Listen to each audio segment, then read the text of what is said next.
Queridos irmãos, vamos à palavra então. E eu gostava que os irmãos abrissem a vossa Bíblia em João 2. E eu acho que este é o milagre que Jesus fez mais estranho que podia ser. Jesus vai transformar água em vinho, o que muitos vão dizer, olha que excelente ideia, não é? Vamos ler. 3 dias depois, houve um casamento em Caná da Galileia, achando-se ali a mãe de Jesus.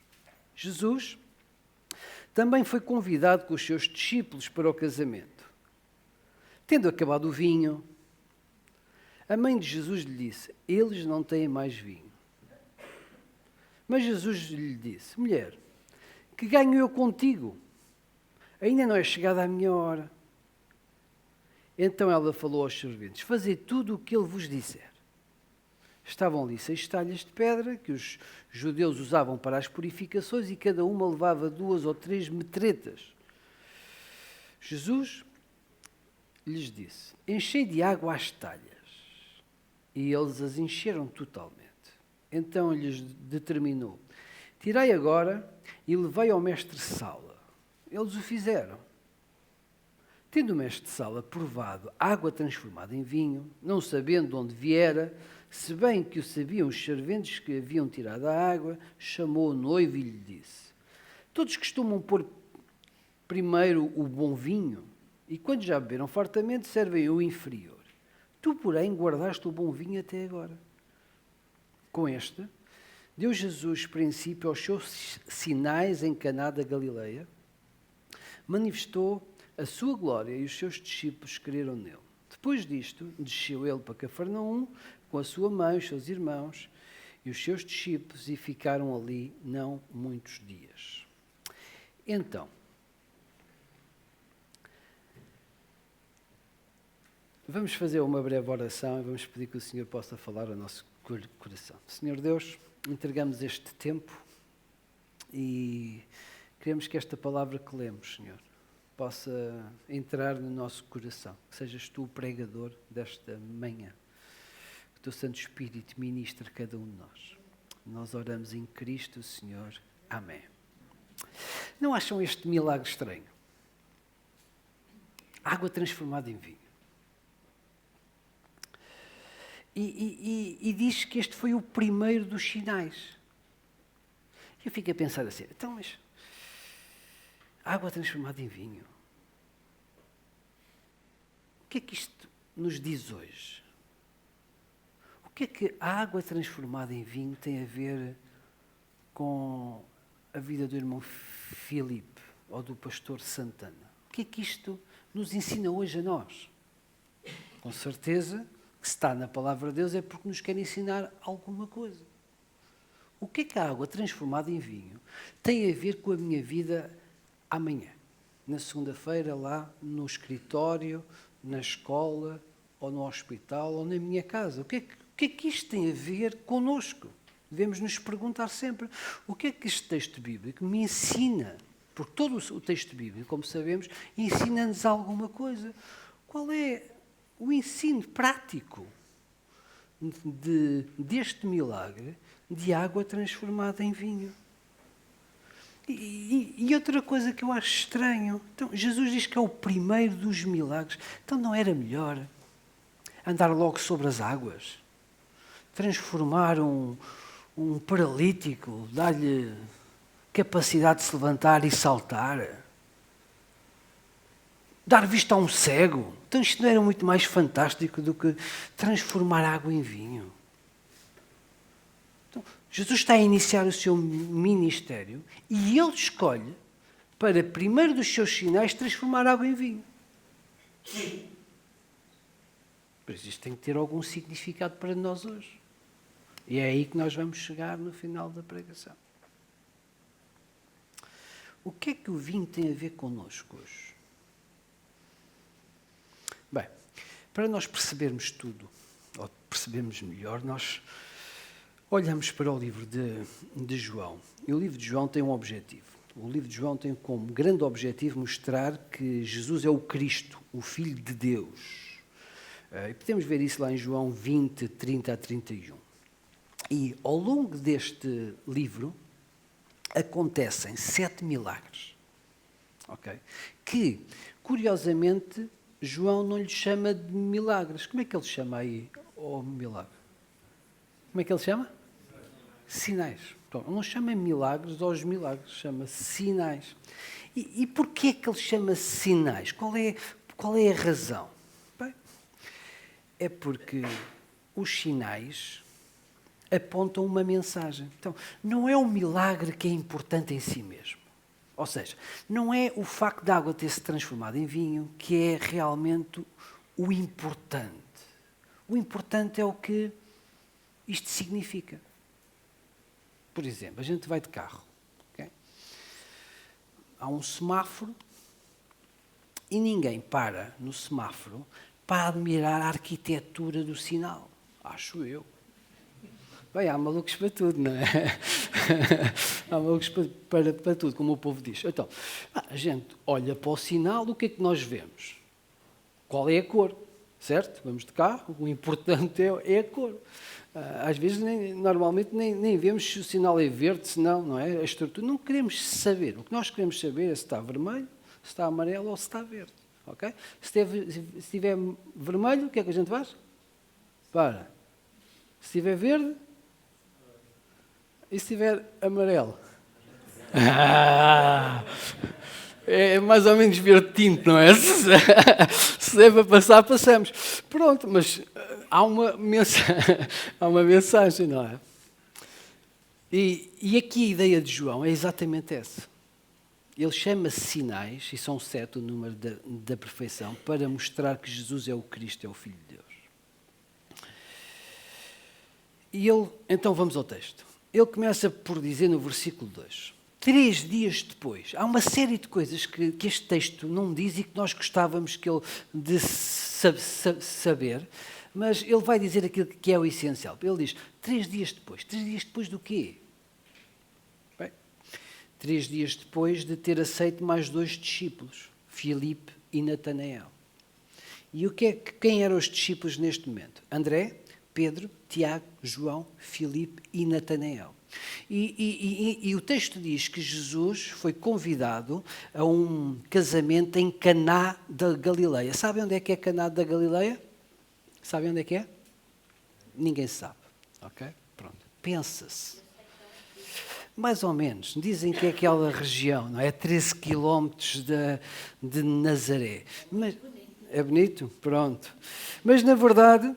julga-se que é ali, mas não se afirma categoricamente que é ali. Mas 13 quilómetros de Nazaré, onde morava Maria, mãe de Jesus. E a ideia que nós podemos ter ao ler este texto é que era alguém chegado a Jesus. Porquê é que nós podemos dizer que os noivos eram chegados a Jesus? Bem, primeiro porque foram convidados, mas mais que isso, há alguma coisa no texto que nos diz que deviam de ser gente próxima, da família. Porquê? Eu vou estar aqui a conversar sobre este texto. Quem é que estava na organização? Maria. Como é que a gente sabe que ela estava na organização? Porque soube que faltou o vinho. Okay? Então, quando falta o vinho, não se diz assim, olha, vamos dizer a toda a gente que faltou o vinho. Não. Sabe quem? Quem é que sabe? Quem está na organização. Então, se ela estava na organização, provavelmente seria algum familiar muito próximo. Okay. E então, ela sentiu-se responsável por encontrar uma solução. Muito provavelmente... ela era uma familiar. Qual era o problema de faltar o vinho? Bem, faltar o vinho num casamento é uma vergonha. O vinho era um alimento. O vinho é um alimento festivo, um símbolo de alegria, de celebração. Nos casamentos da época, os casamentos duravam uma semana. É como os dos ciganos ainda hoje. não é? Chamam os convidados. Ainda bem que hoje não é assim, para quem tem que casar filhos. Olha, vocês vão casar o filho, não é? Imaginem estarem 7 dias a bancar. Um dia já é uma coisa séria, 7 então parecia pronto, não era uma festa de alegria, era um terror, não é? Então, mas era assim, chamava-se a família e durante 7 dias os noivos ou os pais dos noivos bancavam a alimentação de toda aquela gente, pronto, e era assim que começava uma família. E a determinada altura, então faltou o vinho. E faltando o vinho, era uma vergonha muito grande. Para um judeu, a hospitalidade era um valor muito alto, a festa ia ficar estragada, era uma desconsideração para os convidados, era um casamento em que a família seria humilhada, os pais dos noivos iam ficar envergonhados perante a sociedade. E num casamento nós queremos que seja um dia feliz. Nós até vemos muitas vezes os noivos a ir às mesas a perguntar se está tudo bem, os pais também a ir às mesas a perguntar se está tudo bem. Quer dizer, é um dia muito festivo e queremos também receber todos aqueles que nos chegam e que nos são chegados da melhor forma possível. Agora, faltar o alimento, imaginem, não sei se algum já casou filhos, quem é que já casou filhos aqui? Ok, pronto. Agora imagine, no casamento dos vossos filhos faltar o bacalhau, ou as batatas e faltar a comida. Era uma vergonha. Ok? Num ambiente pequeno, não sei se alguns conhecem o contexto dos ambientes pequenos. As pessoas são taxadas de uma alcunha e ficam com essa alcunha para o resto da vida e às vezes passa de geração em geração. Eles iam ficar conhecidos como aqueles que convidaram e não conseguiram sustentar sequer o casamento dos filhos. Era uma vergonha muito grande. E Maria então fica incomodada. E o texto no versículo 3 diz: tendo acabado o vinho, a mãe de Jesus lhe disse: eles não têm vinho. Então, quando ela diz isto, diz: olha, está a acontecer uma desgraça que vai estragar o casamento. E Jesus dá-lhe assim uma resposta assim um bocado esquisita. Jesus diz assim: mulher, que tenho eu contigo, ainda não é chegada a minha hora. E nós olhamos e lemos isto: mulher, que tenho eu contigo. Então Jesus respondeu de forma torta à mãe: não pode ser. Claro que não pode ser. Chamar mulher era uma saudação da época. E nós vemos que por exemplo, em Mateus 15, quando Jesus fala com a mulher sirofenícia e apresenta-se, e ela pede ajuda, e Jesus acaba por ajudá-la, porque ela tinha aquela filha endemoniada, Jesus também lhe parece que dá assim uma resposta torta, mas não. Muitas vezes as nossas respostas têm a ver com a intuação que nós damos. Querem ver? Por exemplo, o meu filho... Os meus filhos dizem: pai, eu preciso ir ali jantar com os amigos e tal, não sei quantos. E eu digo: não dá. Se eu disser não dá, ele vai continuar a pedir: pai, eu quero aqueles sapatos ou aqueles ténis e tal. Não. Se eu disser não, o que é que vai acontecer? Vão pedir novamente. Certo? Se eu disser não, eles percebem. Certo? Quando foi a história de Sirofenícia, aparentemente Jesus estava a dizer que não ia ajudar, mas ela continuou a pedir. E muito provavelmente foi também a intuação de voz que o Senhor Jesus falou com ela para lhe dar esperança dela continuar a exercer a sua fé. E aqui poderá ter acontecido alguma coisa semelhante, porque Jesus, que não é chegada a hora, mas Jesus está-lhe a dar a hipótese dela continuar a interceder e a exercitar a sua fé. E ela então diz aos criados, não é? Aos serventes, para fazerem tudo o que ele lhes disser. E eu fico a pensar assim: então, se isto era o primeiro milagre, o primeiro sinal, como é que ela sabia que ele ia fazer alguma coisa? Porque é que ela disse para eles encherem? Então, mas ela adivinhou que ele ia fazer um milagre do nada. E fico a pensar nisto. Provavelmente era o primeiro sinal público de Jesus no seu ministério, mas outras coisas já tinham acontecido. Ela não se ia lembrar isto do nada. Deixa só dizer uma coisa. A Igreja Católica usa este texto para dar força a Maria. Mas neste texto, todos nós somos marianos. Porquê? O que é que Maria diz? Fazei tudo o que ele vos disser. Então, é aquilo que nós queremos, não é?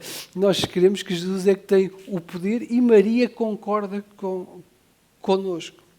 Então, no versículo 5, ela vai dizer assim, fazei tudo o que ele vos disser. E Maria, então, apenas a exorta à obediência em Jesus. E estavam ali 6 talhas. 6 talhas eram assim 6 vasos que eram usados para as cerimónias de purificação. Cada vez que eles iam comer, eles purificavam-se antes de uma refeição. E aquelas metretas, aqueles vasos, levavam, imaginem, 500 a 600 litros de água.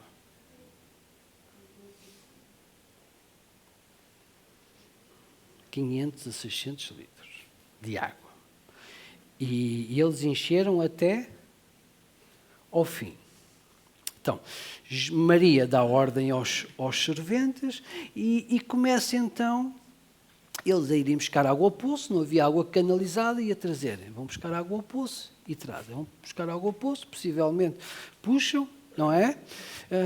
Cântaro ou balde e vão carregando. 500 ou 600 litros exigia tempo. Não sei a quantidade de serventes, mas exigia tempo. Então, durante um certo tempo, o que os convidados viam era os serventes a irem buscar água e a trazerem água para a purificação. Quem estava a ver aquilo, o que é que pensava? Olha, estão a encher novamente os vasos para quando, na próxima refeição, nós nos podemos purificar. Então, quem estava a ver, apenas via água a ser transportada.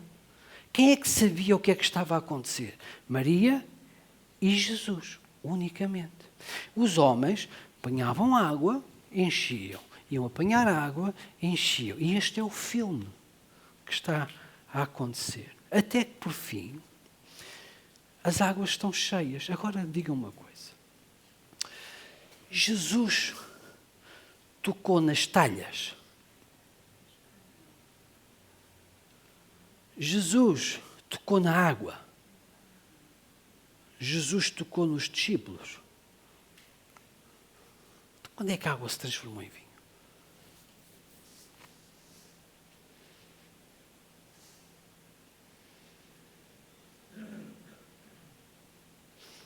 Estão cheias? O que é que Jesus diz? Versículo 8. Tirei agora e levei ao mestre-sala. Com certeza que encheram um jarro, uma coisa semelhante, e levaram ao mestre-sala, que era o mestre de cerimónias, aquele que estava a organizar a festa. O responsável, o entendido, prova e surpresa. Estava lá um vinho alentejano do bom. Tem que ser alentejano por conta do vosso pastor.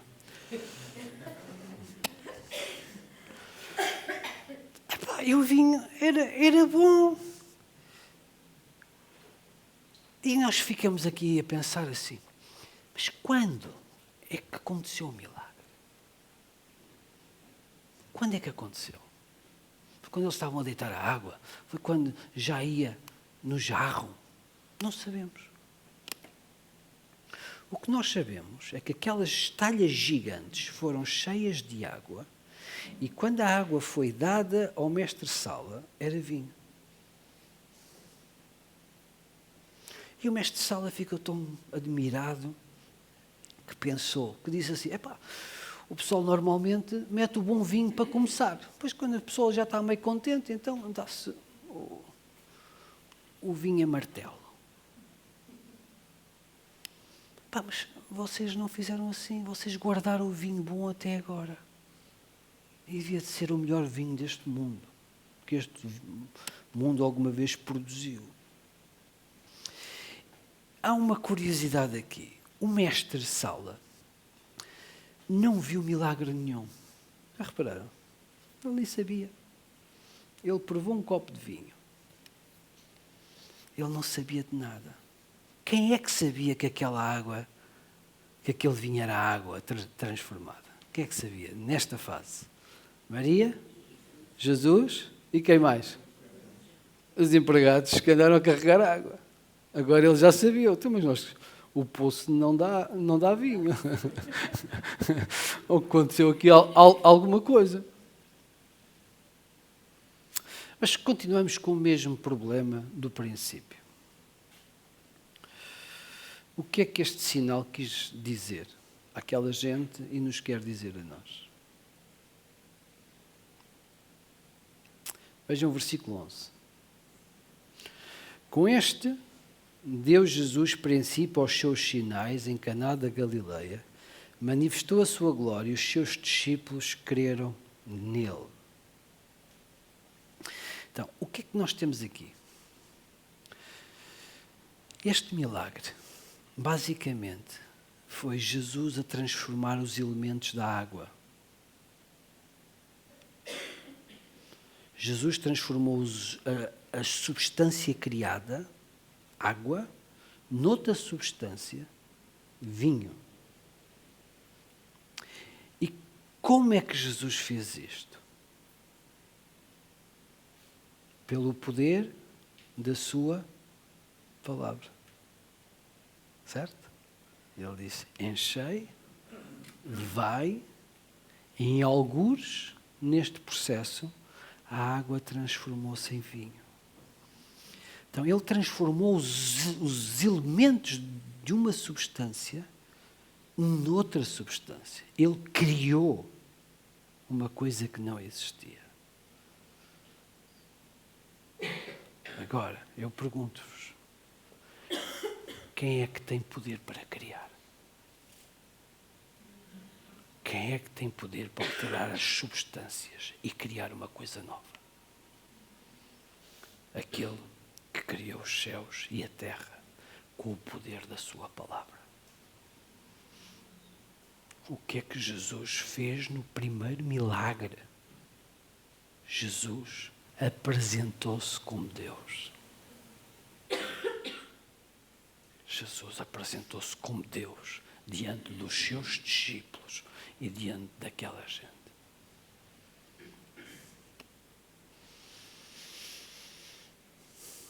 Esta história, obviamente, é sobrenatural.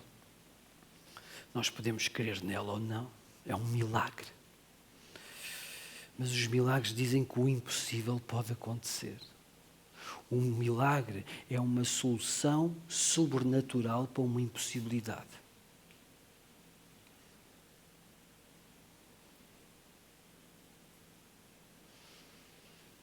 E se Jesus tem este poder, então qual é a nossa relação com Ele? O que é que o vinho tem a ver connosco? Este vinho é símbolo do poder de Deus. Ou confiamos nele, ou não confiamos. Ou queremos que ele tem poder, ou não, ou o ignoramos. Sabe o que é interessante neste milagre? É que este milagre, que está só ao alcance de Deus, ele foi feito para tirar a vergonha de uma família. Nós nem sabemos quem são os noivos. Foi feito num contexto familiar para tirar a vergonha de uma família. Deus mostrou-se Deus para tirar a vergonha de uma família, para abençoar um casamento. Para que aquela família não tivesse um início triste e marcado pela desilusão, pela vergonha, pela humilhação. Jesus mostra-se Deus para ir em auxílio de uma família. Isto então revela-nos o cuidado de Jesus, o amor de Jesus, o poder sobrenatural e impossível de Deus, satisfazendo um problema de uma família.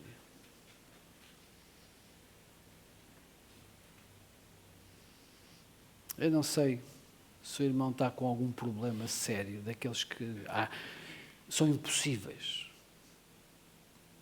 Às vezes nós sentimos encurralados. A semana passada preguei sobre quando Moisés abriu o mar. E é curioso, eles iam a caminho do Egito, Deus manda-os voltar para trás, para Piairote, e eles ficam encurralados entre o mar e as montanhas do deserto, e vem um exército atrás deles, e eles, 3 dias depois de terem saído do Egito, em festa, estavam a desesperar com medo de morrer. E não havia solução nenhuma. A ameaça era tão grande, simplesmente era o maior exército do mundo. E qual foi a solução? O milagre. Porque o milagre é o impossível. Os milagres acontecem. E Deus abriu o mar. Aqui, Deus transformou a água em vinho. Eu não sei se o irmão está a passar por uma dificuldade ou não. Provavelmente pode estar, ou o seu filho está a passar por uma situação que diz assim, olha, é impossível. Nós não vamos garantir que o mar se vai abrir ou que a água se vai transformar em vinho. Mas nós, muitas vezes, como homens, temos esta coisa. Ou não acreditamos no milagre e procuramos resolver as coisas pela nossa própria força e a nossa capacidade.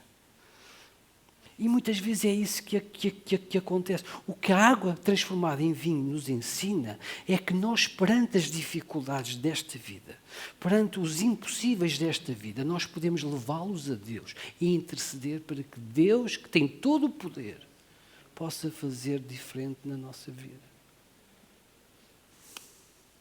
E depois fica a consideração de Deus. Mas da nossa parte, a resposta que nós temos a dar perante as dificuldades, os problemas, aquilo que parece impossível de se resolver, é pegar e levar aos pés de Jesus e pedir a Ele que tem poder para fazer um milagre. A água transformada em vinho é símbolo de esperança, de cuidado de Deus sobre a vida de uma família. Aquele Deus que teve poder para acalmar tempestades, curar leprosos, expulsar demónios. Esse é o mesmo Deus que transforma a água em vinho e que pode transformar a tua situação. Mas é preciso fé. E ir ao Senhor com o nosso problema, apresentá-lo diante dele, em humildade e com temor. Por isso, meu querido irmão, antes de desesperar, antes de agir pelas suas próprias forças, leve a situação que está a viver à presença de Deus, porque Ele pode transformar a água em vinho. Ele pode transformar as suas circunstâncias para a sua honra e para a sua glória. Que Deus nos abençoe.